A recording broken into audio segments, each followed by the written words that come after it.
नमस्कार और स्वागत है। चलिए आज बात करते हैं एक ऐसी सोच की जो हम सबको परेशान करती है कि कुछ न करना मतलब टाइम की बर्बादी। कभी ऐसा हुआ है कि आप बस यूं ही बैठे हैं और दिमाग में ये ख्याल आया कि यार टाइम वेस्ट हो रहा है यार, है ना? लगता है कि कुछ प्रोडक्टिव करना चाहिए था। लेकिन क्या आपको पता है कि साइंस की कहानी कुछ और ही है। न्यूरो साइंस कहता है कि ठीक उसी पल जब हम शांत होते हैं ना, हमारा दिमाग असल में सबसे ज्यादा मेहनत कर रहा होता है। आइए इसी छिपे हुए विज्ञान के बारे में आज जानते हैं। तो सवाल ये है कि जब हम बस यूं ही बैठे होते हैं तो हमारे दिमाग के अंदर असल में चल क्या रहा होता है। तो हुआ ये कि हार्वर्ड के न्यूरो साइंटिस्ट ने ब्रेन स्कैन करके देखा और पाया कि जब इंसान किसी काम पर फोकस नहीं करता तो दिमाग एक खास मोड में चला जाता है। इसे कहते हैं डिफ़ॉल्ट मोड नेटवर्क या DMN। इसे आप दिमाग की मेंटेनेंस टीम समझ सकते हैं, मतलब जो बैकग्राउंड में सारा ज़रूरी काम करती है।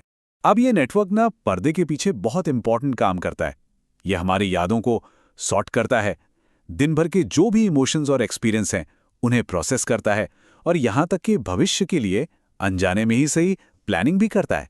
तो इसका सीधा सीधा मतलब ये हुआ कि जब हम शांति से बैठते हैं तो हम टाइम वेस्ट नहीं कर रहे होते। हमारा दिमाग तो असल में रिपेयर मोड में होता है, खुद को रीसेट और रिचार्ज कर रहा होता है। अच्छा, अब बात करते हैं मन के भटकने की, जिसे हम अक्सर सोचते हैं कि अरे यार ध्यान भटक गया। पर क्या ये सच में इतना बुरा है? आपको जानकर हैरानी होगी कि हार्वर्ड की एक साइकोलॉजिकल स्टडी बताती है कि हमारा दिमाग जागते हुए लगभग 50% टाइम भटकता रहता है। जी हां, आधा समय। पहले तो साइंटिस्ट भी इसे बस एक डिस्ट्रैक्शन ही मानते थे, लेकिन नई ब्रेन स्कैनिंग टेक्नोलॉजी ने दिखाया कि यही भटकती हुई सोच असल में हमारी क्रिएटिविटी और नए आइडियाज की जड़ है। तभी तो बेस्ट आइडियाज अक्सर मीटिंग रूम में नहीं बल्कि वॉक करते हुए, नहाते हुए या बस चुपचाप बैठे हुए आते हैं। लेकिन आज की दुनिया में तो हम लगातार बिजी रहते हैं, है ना? तो चलिए देखते हैं कि इस हमेशा ऑन रहने वाले कल्चर की हमें क्या कीमत चुकानी पड़ती है।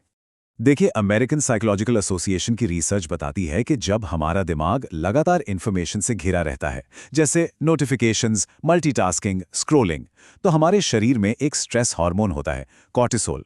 उसका लेवल बढ़ जाता है और इसका सीधा असर हमारे दिमाग पर पड़ता है, जिससे थकान, मेमोरी का कमजोर होना और इमोशनल इंस्टेबिलिटी जैसी चीजें होती हैं। और यही वजह है कि लोग अक्सर ये महसूस करते हैं, आज तो कुछ खास किया भी नहीं, फिर भी बहुत थकावा लग रहा है। ये एहसास असल में उसी मेंटल फटीग यानी दिमागी थकान का नतीजा है। तो सवाल यह है कि इस बर्नआउट का इलाज क्या है? जवाब है शांति। और हाँ, इसका भी एक पूरा विज्ञान है। स्टैनफोर्ड यूनिवर्सिटी के साइंटिस्ट ने यह पाया कि जब हम जानबूझकर बिना किसी गोल के आराम करते हैं तो हमारा शरीर एक खास रेस्ट और रिपेयर मोड में चला जाता है। इसे साइंटिफिक भाषा में पैरासिम्पैथेटिक मोड कहते हैं। अब ये मोड करता क्या है? ये हमारे शरीर की नेचुरल हीलिंग प्रोसेस को बढ़ावा देता है, हमारे मन को शांत करता है और हमारे विचारों में एक क्लैरिटी लाता है। ये हमारे शरीर का, आप कह सकते हैं, रेस्ट एंड डाइजेस्ट सिस्टम है, जो हमें स्ट्रेस से उभरने में मदद करता है। और ये बहुत ही दिलचस्प पैराडॉक्स है। इस मोड में दिमाग की स्पीड भले ही धीमी हो जाती है, लेकिन वो पहले से कई ज्यादा शार्प और एफिशिएंट हो जाता है। तो अब सवाल यह है कि विज्ञान के हिसाब से सही तरीके से कुछ ना कैसे करें। तरीका ना बहुत आसान है। रिसर्च बताती है कि सिर्फ 5 से 10 मिनट का स्क्रीन फ्री आराम ही काफी है। और इसमें कोई प्रेशर नहीं है कि ध्यान लगाना है या कुछ अचीव करना है। नहीं, बस खुद के साथ खामोशी में बैठना है। EEG स्टडीज जो दिमाग की तरंगों को मापती हैं, वो दिखाती हैं कि ऐसे पलों में हमारा दिमाग शांत हो जाता है, जिससे एंग्जाइटी नेचुरली कम होती है। तो इस पूरे बातचीत का क्या मतलब है?